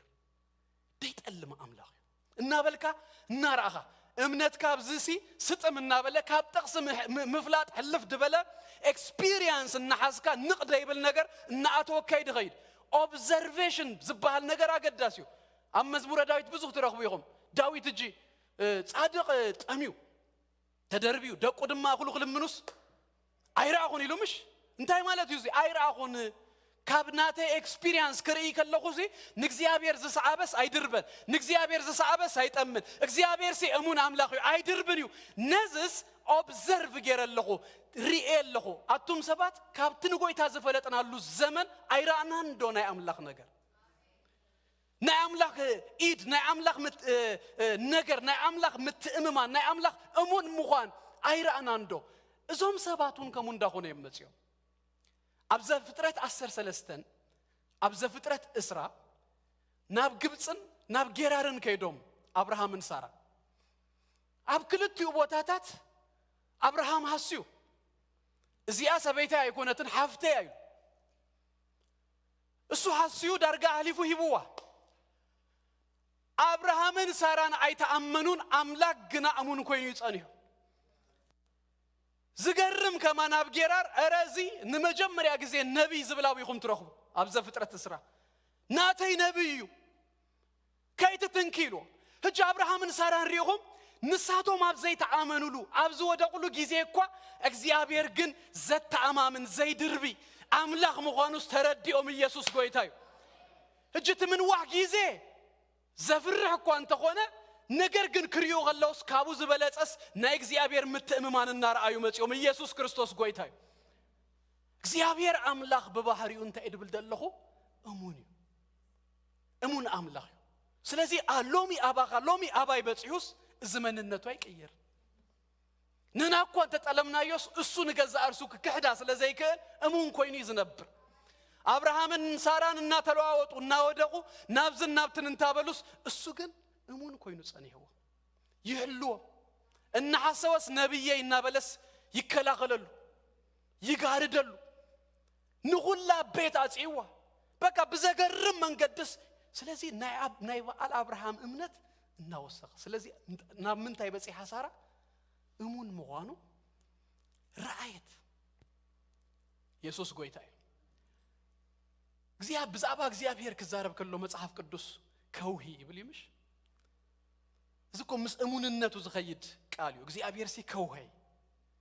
ሹር ፋውንዴሽን ጽኑዕ መሰረት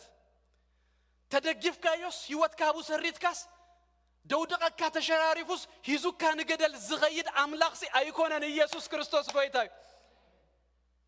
አነ ጥራይ ደይ በአምላኽ ደስ ዝብለኒ ዘሎ ዘተአማመናዮ አምላኽ ዘተወከልናዮ ካብዝ መንነት እኮ እዩ ዝምንጩ የሕዋተይ ካብዝ መንነት ጻውኢትና ናይ ሳሊቬሽንና አሹራንስ ባሉ እኮ ካብዚ ዝመጽ ሎምንጎ ብር ይልና ምስተንሳእናስ ምድሃና ተጠራጢርናዮ ዲና ንምንታይ እቲ ዝጸዋዓና አምላኽ እሙን እዩ መጽሐፍ ቅዱስ እኮ ከምኡ ይዝብል እቲ ዝጸዋዓኩም ዘሎ አምላኽ እሙን እዩ ንሱ ክገብሮ እዩ ብዛዕባ ተሰሎንቄ ምዕራፍ 4 እዩ ብስከሳዕ መወዳእታ ንስጋና ንነፍስና ንመንፈስና ኩሉ ንሱ መንቅብ ከም ዘይርከቦ ገይሩ ይሕሎ ምስበለ እዩ ስለዚህ እቲ ዝጸዋዓና አምላኽ እሙን አምላኽ ስለዝኾነ ናይ ሳሊቬሽንና አሹራንስ ናይ ምእማንና እኳ ናይቲ እምነትና ናይቲ ድህነትና እኳ ጸኒኡ ዘሎ ሐሳቡ ንግሆ ዘይቀይር እግዚአብሔር ስለዘምለኽናዮ እሙን ስለዝኾነ ትዝበለናስ ከም ዝፍጽሞ ስለነአምን ኢየሱስ ጎይታ እዩ ካልአይ እግዚአብሔር አምላኽ ንቃሉ እሙን እግዚአብሔር እንድሕር ተዛሪቡ ሐሳባቱ እንታይ ይገብርን ይመስለኩም አይቀይርን ነና ሰባት ስለዝኾና ምውቅ ክብለና ኸሎስ ብዙህ ተስፋታት ክንህብ ንኽእሊና አንተ ጓል በቀዳማይ ተዘክረን ነራ ተስተተመሪ እኺ ከም ዝገብረ ገለ ኢልያስ አይተበል ዘክር ገለ ይልሐኒ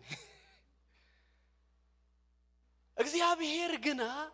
እንድሕር ተዛሪቡስ ይገብሮ ከምዚ በሞቅታ በኢሞሽን ድብላ ይምላኽ አይኮን ሰማይን ምድርን ሲ ከአልፉ ይቀለል ይሎ ንኹሉን ክጠቅለል እኮ ከም አለባ ክጠቅለሉ ይኻይሉ ቃሉ ገና እንታይ ዝኸውን ጸኒዩ ዝነብር ኢየሱስ ክርስቶስ ጎይታ እዩ ታንቶ ይዝ ነገርኩም ወዲ ነትና ያቡ ቃል እኮ እንታይ ገይርዎ ከም ዘለውስ አሚኑ አቦይ ሲልዎምኮ በህይወት አሎ እንድሕር ኮይኑ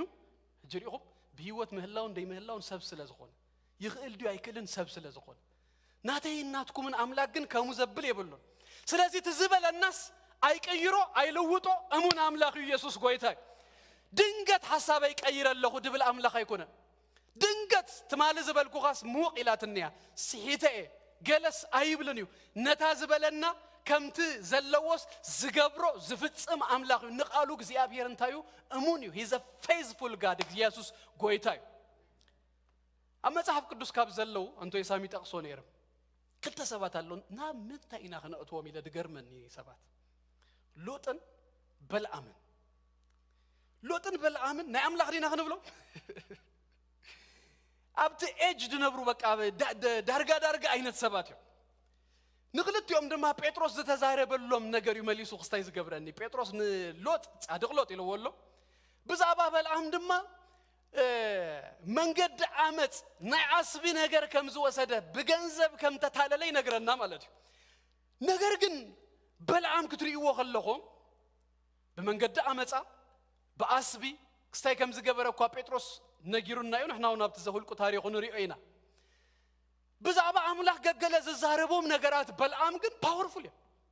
باورفول دخانو نجارات يززهرب حان تقول لك زين تقصال لامش أبزهول مراف إسران سلستنا سرت تشعت تخمزيبل عملاق كي هسويلو سبا يكون كي تعسكا ود سبا يكون نسو زبلوس أي قبروندو اتزاربوس أي فتسموندو تملسون تايو يفتسمو يقبرو يسوس قويتايو كم تعنتو يزبلكم تسفهيبوس ويتزاريبوس زت عس أملاخ يكونن كزارب كله سيفلتيو سلازي زيابير أمون أملاخ سلازغونا عبتك قالوا ديبند خنقبر نخلينا أنا يسوس قويتايو دك إسرائيل كاب قبسي كوتو خلو بزقرم تأمراتاتو يموسيو نزحل فجزي بلكم زنبركو نبهر إرتراك زيابير هنكيسو بمنقدي برغاد ما بتأمق كم زمرهم كابيد تتسعراري كله زيابير كم زدحانو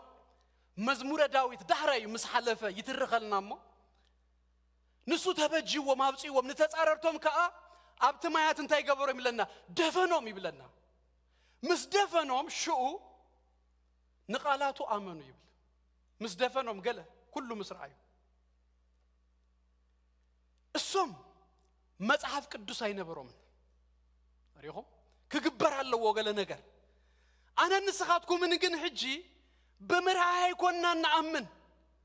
بأمنتنا نمننا نأمنه نتكال قال لك ساعة جبر عين صبيوننا أجزيابير نتزتزاربو نتزحبنا تصفاتات كله كم زفت سم آميننا مسكونا ده يكون ناس جنا كنجمر كلنا أجزيابير أمونيو نبلي يسوع قويتاي أجزيابير أمون عملاقيو زحبنا تصفات زبلا كلوس نسو يفت سمو ينبل زيابير تزاريبو دفت سم دقبر أملاخ سلازخونا بزخونا يكون عينت نقرات زلووتو سلازا يكونا أبراويانا سرت تسران سلستان دما خمزيبل اتتسفا زحابنا أمون يمو نتأمنتو تسفانا بزي من نقناق أتنينا نحزانو يدما نتنعيا نمنتاينا نتزحابنا نقر نتنعو كابا يوز زمنشو كابا يوز زبقس تسفا زحابنا أمونيو أمون تسفا حيبوكاس أي تترات أرن أي تولاولن سبكو أنا أمنو مش كمتسيت لوكاس دمتسيت خوينو سمك أخمز متس آمين كاس تتصبه أب كمزن بوتان نقاطر تيلوكاس نتاك على كوي خايزكا أب تازب لك بوتان بتازب لك جيزينسي كيركا تتصبه نمنتا يمتسيل كاس لازا آمنك أم بأرد ما مصحف قدوس زبلنا تسفا ذهب الناس أموني سلازي كي تناوصنا كي تولاولنا أبون تاي نكون نصنا يسوع كريستوس غويتايو سلازي እግዚአብሔር نقالون تايو أموني جون بناي أبراهامن بناي دقون تاريخ قرب كمتصمون ابتسالسي تكسكر እግዚአብሔርና أبراهام كمزيلو أبراهام يلو دقخانا بግብጽ ሆደዮ 400 ዓመታት ደሞ አቡን ታይ ኮሆነዮም ባሮት ኮሆነዮም ክግዝኦም ይሉ ዳር 400 ዓመታት ግና አነ ኸውጽኦም ይሉ ከምት ዝበሎም ድማ ከይዶም ያወሬታ ናብ ግብጽ ድማ ከይዶም 400 ዓመታት ባሮት ኮይኖም ዳር 400 ዓመታት እንታይ ብል መስለኩም መጽሐፍ ቅዱስ እግዚአብሔር ነቲና አብርሃም ዘሃበው ቃል እንታይ ገበረ ዘከር አምላኽ ሪኹም ቃል ሂቡ ካብ አፉ ቃል አውጽዩስ ንቃሉስ ከም ዘለዎ ሰኢሉ ዝድርቢ አምላኽ አይኮነን ይዝክር ይገብራ ደሞ አብ ኤርሚያስ እኮ በኤርሚያስ ዳር 7 ዓመታት ክትወጹ ይኹም ንዝተባሃለ ዳንኤል ብጽሁፋት መርሚሩስ አዘኪሩ ወይና አምላኽ አብዝ ግን ዘዘከረኩ የለን 400 ዓመታት ብድህሪዩስ ክዝክረኩም የኸውጻኩም ኢልካና ኢኻ ዝበለ ዝጸለየ የለን እግዚአብሔር ባዕሉ ግን ተዛሪቡ እንዲሁ መጽኡ ኢየሱስ ክርስቶስ ጎይታ ቶም ቀዳማይ ሽፍት ደስ ይብሉ አሜኖም እኮ ኢየሱስ ጎይታ ኣለኹም ዲኹም ክብርና አምላኽና ይኹን در 400 ዓመታት ዘኪርዎ እግዚአብሔር መጽዩ ከም ትዝበሎ ከም ተዛረቦም ድማ ካብ ኢድ ፈርዖን ካብ ኢድ ትባርነት ካብ ትዝነበርዎስ እግዚአብሔር በኃይል ይቀልጽሙ እንታይ ገበሮም አውጾ ኪዝዎም መጽዩ በበረኻ መሪሕዎ ከናጽሮት ታሪክ አብታ ዝበሎም ናይ ተስፋ ምድር ድማ የእቶ እዚኣ ክትፍጸም ከላ ኢያሱ ምዕራፍ 24 እግዚአብሔር ደቅ እስራኤል ካብ ተዛረበሎም ቃል እኮ ሓንቲ እኮ እንታይ ገበረትን ይብለና አይጎደለትን ስለዚህ እግዚአብሔር ቀደም ንአብርሃም ተዛረቦ 400 ዓመታት ሓሊፉ 40 ዓመታት ድማ ኣብዘ አበረኻ ኣብትጉዞ ሓሊፉ ገለስ እግዚአብሔር እጁነታ ቃል እንታይ ገበረን አይረሳን ሓንቲ እኮ አይወደቀትን እግዚአብሔር ገይሩሉ ክመጹ ከለውና ኣብታ ምድርቲያ ኣብዚኣ እናተኣዘዝኩም ድሕር ከይድኩም ምድር ናይዛ በረኸት ክትበሉ ኢኹም ከዘይ ተኣዘዝኩም ድማ ይሕሊፈ ክህበኩም ኢልዎም ነይሩ ኣይተኣዘዙን ድሕር ነዊሕ ዓመታት ድማ ካብታ ምድርቲያ ተነቂሉ እዚ ክኸውን ከሎ ካብቲ ዘሕዝነኒ ሓደ ኣገልጋሊ ኣሎ ካብ ነቢያት ናይ እስራኤል ናይ እግዚአብሔር በጣም ዘሕዝነኒ ነቢ ኤርምያስ ናይ አገልግሎት እድሜው 40 ዓመት 40 ዓመት ሙሉ ከገልግል ከሎ እግዚአብሔር ከቀጻኩም ይሞ ተመለሱ ይነሩ ንኤርምያስ ሰሚኡ ዝተመልሰ ሓደ እኮ የለን በመንገዶም ቀጽለው አሞዳታ ኤርምያሱን 40 ዓመት ተነብዩ 40 ዓመት አገልግሉ ፍረኸ የፍሬ ባቢሎናውያን ከም ትዝበሎ መጽዩ ተሰሜና ቀዲሙ ፈሪሱ ይነሩ ትይሁዳ ድባል ኢየሩሳሌም ቤተ መቅደስ ዝነበሮ ናይ አምላክ ከተማ ዝተባህለት ኢየሩሳሌም ፈሪሳ ባቢሎናውያን መጽዮም በቃ ያዕኒዮም ማነታ ምድሪ ትቤተ መቅደስ ተቃጺሉ ኩሉ ቅጥርና ኢየሩሳሌም አንዲዶማ አፍሪሶማ አብ ቤተ መቅደስ ነቢያት ተሐሪዶ ካህናት ተቀትሎ ዘገርም ነገር ክፉ ጭከና በቃ ተራዩ ዘይፈልጥ ነገር አብለል ይሁዳ ወሪዱ እዚ ከኸውን ከሎ ዝራአየ ኤርምያስ ክበክ ጀሚሩ ሓደ መጽሐፍ አለና ናይ ብኺያት መጽሐፍ ደጉአ ኤርምያስ ድባል ደጉአ ኤርምያስ ማለት ብኺያትና ኤርምያስ ይኸለ ነገር ይብሉ ላመንቴሽን በቃ ነቢኡ ኤርምያስ ለሁሉ ሰብ ድማ ዘንበኦ ነገር ካለ ምክንያት አለው ከም ዘበልኩኩም ሓደ ትዝመጸ ነገር ናብ ኩላቶም ይመጽዩ እሱን ከም ሓደ ህዝቢ ከም ተአካል ናይቲ ህዝብ ናቡ መጽዩ ስለዚህ ትዝመጸ ነገር የብክዮ የምበኦዩ ካለ ድማ he knows ይፈልጥ ነሩ 40 ዓመት ሙሉ ዝተዛረቦም 40 ዓመት ሙሉ ዝነገሮም ነገር ስለ ዘይኮነ ስለ ዘይተፈጸመ ኤርምያስ ነቢዩ ኤርምያስ እኮ ቲ በኸያይ ነቢ ተባሂሉ ይደፍለጥ ላመንት ገሩ ና ክበኪ ከሎ ተደጎ ኤርምያስ በግጥም ይጽሕፍዎ ግን በኺያቱ ዘለዎ ዘበለ ሁሉ ነገራት አይተከልከለን በቃ ነጊርወና አምላክ ድገርመኩም አባህልን አለ ማሰ ንግተ ማሲ ከለኻይምሽ ተሓደ ኸንታ ይባል መልቀስምሽ እጅዚ ብግጥም እንዳገበሩ አንተ መጽሐፍ ስለዘላትና ያማሰን መልቀስ እንትብል እና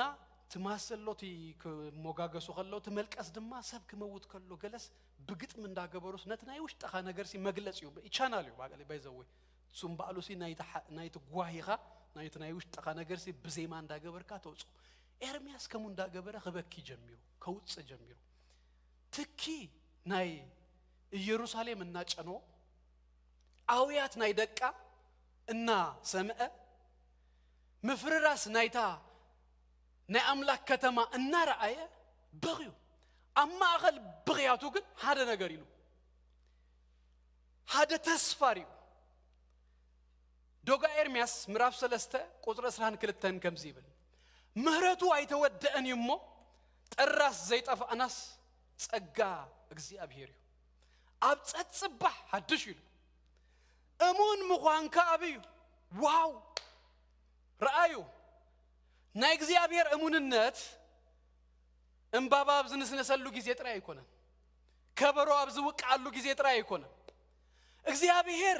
በዝክ ሐልፉ ግድን ነሩ ስለዚህ ይحلفوም አሉ በኡኳና ሐለፉን ከለው ግን ኤርምያስ ደስተው አሎ ነገር ህጁን ጥራስ ዘይጠፋናስ ምህረት እግዚአብሔር እዩ ስለዚህ እሙንነቱ ከማናይ ከምቶም ካልኦት እሙኒ ኻ ጥራይ ድማ ዳይኮነስ እሙንነት ናይ እግዚአብሔር ሲ አብዩ great is thy faithfulness እሙኒ ኻ ንስኻ እሙንነት ከአብዩ ህጅውን ሲ ነትና አብርሃም ዘሃብካዮ ኪዳን ነቲ ዘሃብካዮ ቃል ስለዚህ ትጠልም እንበር ከምናትናስ ክንጠፊውም ተገባና እዚ ሁሉና ሆነ ከለውን በዚህ አኳ ደሃስካና እሙን ስለዝሆንካ ይሉ ታናይ መወዳታ ሳለሰይቲ እሙን ንስሙ በባህሪ እሙን ይለኩም እሙን ይነተቃሉ ይለኩም ስለስሙ ድማ for his reputation እግዚአብሔር እሙን ሰባት ግድ ይብልናን በዛባ reputation ና ሰባሲ ታይበሉ ገለስ ጥቅምን ተደረኺባ ወይ ነታ ሻዓ ግዜ ደስተ ዘይላትና ገለስ ልውጥ ነመባልሲ ብዙሕ ክስታይ ነኸውኒና እግዚአብሔር ግን ከመ አይኮነ ንስሙ ከም ዘለዎ ክረክሲ ዳሕድጋ ምለኽ አይኮነ አዲ 15 ግዜ ዝኸውን ሲ ስለ ስሙ ኢሉ ዝብል ኣብ መጽሐፍ ቅዱስ ትረኽቡ እግዚአብሔር ክገብር ከሎስ ስለ ስሙ ኢሉ ዋላቲ ህዝቢ ተዘይተአመነስ ስለ ስሙ ክብል ግን እግዚአብሔር ሲ ድገብር አምላኽ ህጂ ምትእምማን ሪኹም ኣብ አምላኽ ምውካል ካብዚ ስለ ስሙ ኢሉ ድጥንቀቅ ስለ ስሙ ኢሉ ከምዚ ዝገብር አምላኽ ናቱ ሪፑቴሽን እዝን ድሕር ኮይኑስ ክንውከሎ ክንድገፎ ክንአምኖ ልብናቡ ክነውድ ክንጽግኦ ድማ ድገብረና ነገር ኣብ ኢሳይያስ 48 ቁጥር 11 ከምዚ ኢሉ ስለይ ኢሉ እወስለይ ኢለ ክገብርእ ከመይለኸ ንስመይ ይረክስ ከሓድጎ ክብረይ ከዓነ ካልእ ኣይህብኒ ሪኹም እግዚአብሔር ንስሙስ ክረክስ እንታይ ዘይገብር እዩ ኣይሓድግን እዩ ስለ ስሙ ኢሉስ ድገብር አምላኽ ኢየሱስ ጎይታይ ኣብ ዘሁልቅ ምዕራፍ 14 ዝሓለፈ ሰሙን ቁርብ ተንኪፈዮ ነይረ እዚ ኤሪያ እግዚአብሔር ነቲ ህዝብቲ በቃ ካብቲ ዘይምእማኖም ዝተላዕለ ቶም 12 ኸይዶም ሪፖርት ምሰምጹ ለይቲ ሙሉ ብብኺያት ምስ ሓደሩ ከጥፍኦም ኢሉ እግዚአብሔር ሽኡ ሙሴ ከምዚ ኢሉ ዋ አምድ ዓቂምካ ነቲ ህዝቢ ከተሳግሮ ከለኻ ኩሉ ህዝቢ ስሪኡ ካዶ ኣይኮነን ህጂ ከም ሓደ ሰብ ጌርካ ክትቀትሎም ከለኻሲ እግዚአብሔር ስለዘይ ክእልዩ ኣብ በረኻ ዝሓረዶም ክብሉኻ እዮም ምስ በሎስ እግዚአብሔር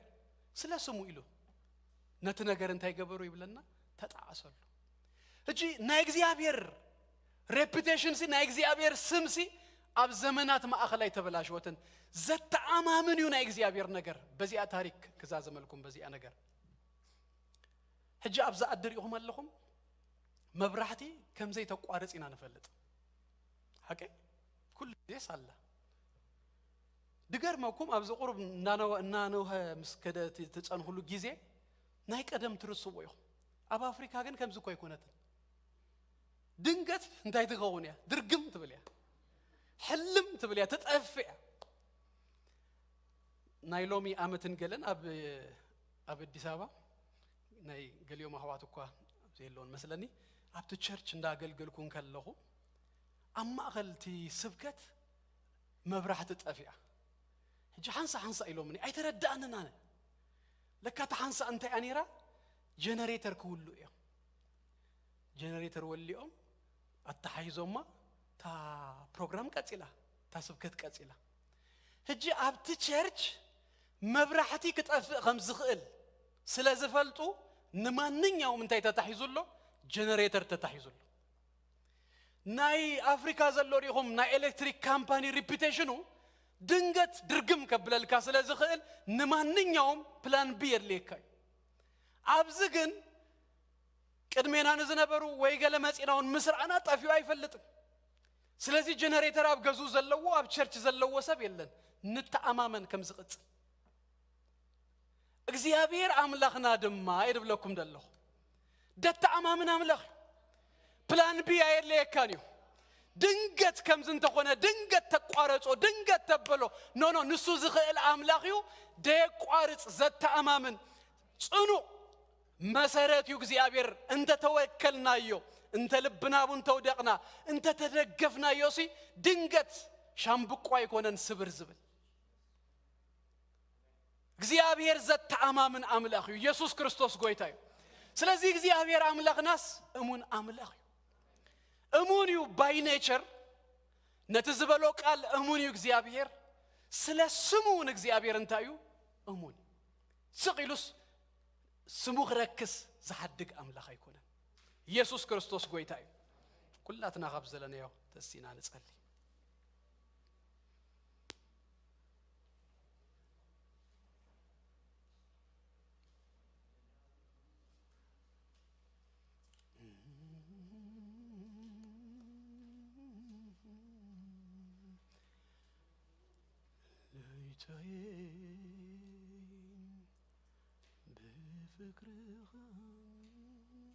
ጸልይ እስኪ ሁላትና እግዚአብሔር ይመስገን እሙን አምላኽ ኢኻ ንበሎ ኢየሱስ ክርስቶስ ጎይታ እዩ ሃሌሉያ እሙን አምላኽ ኢኻ ሃሌሉያ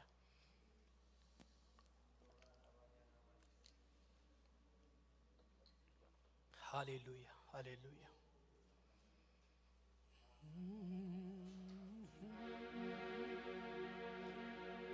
ሃሌሉያ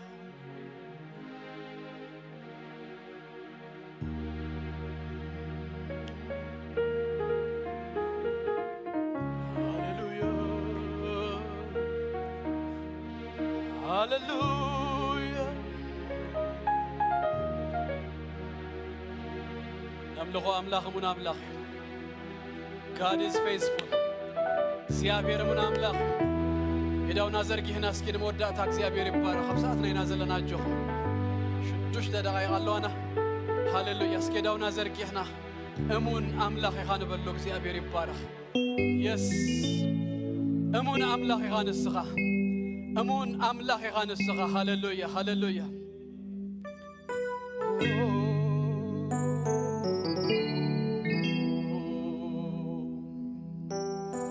ሃሌሉያ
ፐርሰናላይዝ እስኪ ጌርና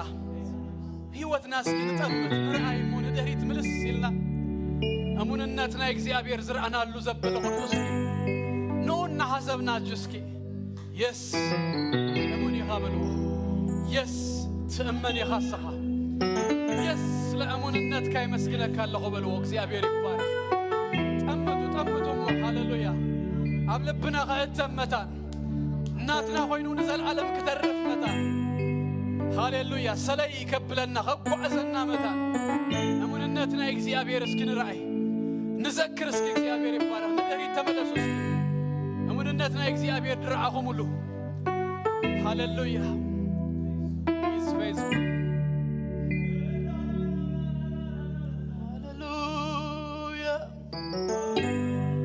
ሃሌሉያ ታማኝነ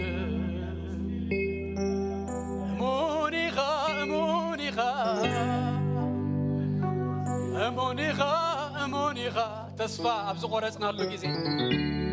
ሃሌሉያ በቃ ካብዚኣስ ኣይከኣለን ኣብ ዝበልናሉ ጊዜ እግዚአብሔር ግና ሃሌሉያ ቀጺሉ እግዚአብሔር ግና መጺኡ እግዚአብሔር ግና ረድዩ ነና እኳ ብዘይተኣመናሉ እዋናት ጊዜያት ንሱ ኣይጠለመናን ንሱ ኣይሓደገናን እግዚአብሔር ዘተኣማምን ኣምላኽ እዩ እሙን ኣምላኽ እዩ እግዚአብሔር ሃሌሉያ በልወስኪን መወዳእታ እሙኒኻ ሃሌሉያ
ዘይተሓስበኒ ካብ ጎድ ፋልኢልካ ስፋን ክብሪ ተዘይተውርሰኒ ኣበይ መሃለኹ ተዘይተሓስበኒ ካብ ጎድ ፋልኢልካ ስፋን ክብሪ ተዘይተውርሰኒ አሜን አሜን አናጊፍካኒ ንኹም ነገር ኮይነ ሰብ ጌርካኒ ይካኒ ኸሞ አናጊፍካኒ ነገር ኮይነ ሰብ ጌርካኒ ኣብዚ ዝበፅሐኩ ብዓኻይ ኣብዚ ዝበፅሐኩ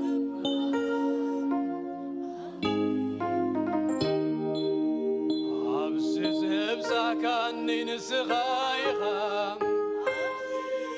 ሃሌሉያ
ዘሙን አምላክ በጭብጨባ በእልልታን እግዚአብሔር ይባረክ። ሃሌሉያ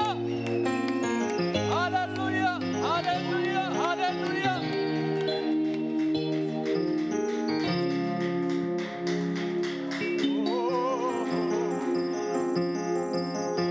እግዚአብሔር አምላክና ናቦናን በጎይታ በክርስቶስ ኢየሱስ ስም ደግምና ነመስግነካለና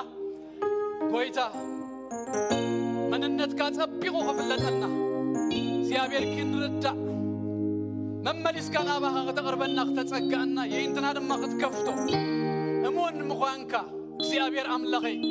አጸቢቅና ክንፈልጥ ክንረዳ ድግፈና በኢየሱስ ስም ጸልያለሁ። ስኻ እሙን አምላኺኻ እግዚአብሔር አቦ አባኻ ተወኪልናለና እግዚአብሔር አምላኺ እንኳ እግዚአብሔር አቦ ድማ ናአኻ ፈለጥና እግዚአብሔር አምላኽና በአኻ ባህ ይብለና ልብና እግዚአብሔር አቦ ይሕጎስ ደስ ደስ ይብለና ሐሳብ ካዛ ይተቀየር ዘይት ለውጥ كل ጊዜ እግዚአብሔር አቦ በኢየሱስ ስም እሙን ኮይንካ አትነብር አምላክ ናትና ስለዝኾንካ ስምካ ይባረክ ነመስግነካለና ነኽብረካለና አባኻ መመሊስና እግዚአብሔር አቦ ክንወደቅን ክንወከልን ክድግፈና ሐጆን እግዚአብሔርና ባኻ ተጸጋና ንልብና እግዚአብሔር አቦና ባኻ ተቀኖ ጸልያለሁ ክብረ ሁሉ በኢየሱስ ክርስቶስ ስም ናአኻ ይሁን። እግዚአብሔር አምላክ ይባረኩም ጸጉ ይብዛልኩም ገጹ ይብራሃልኩም ህይወትኩም ሃዳርኩም ቤትኩም ደቅኩም ናትኩም ዝኾነ ዘበለ ሁሉ በአምላክ ተባረከ ይሁን። ሃለዋ እግዚአብሔር አባኻትኩም አቤትኩም አብይወትኩም አብ ኩሉ ንብረትኩም ቤትኩምን በኢየሱስ ስም ይሁን። አብ ተገድወ ዘበለ ሁሉ ሞገስ እግዚአብሔር ክብር እግዚአብሔር ይቀድመልኩም ደገታ ጸላትኩም ሁሉ ውረሱ ብርሃንኩም መመሊሱ ይድመቅ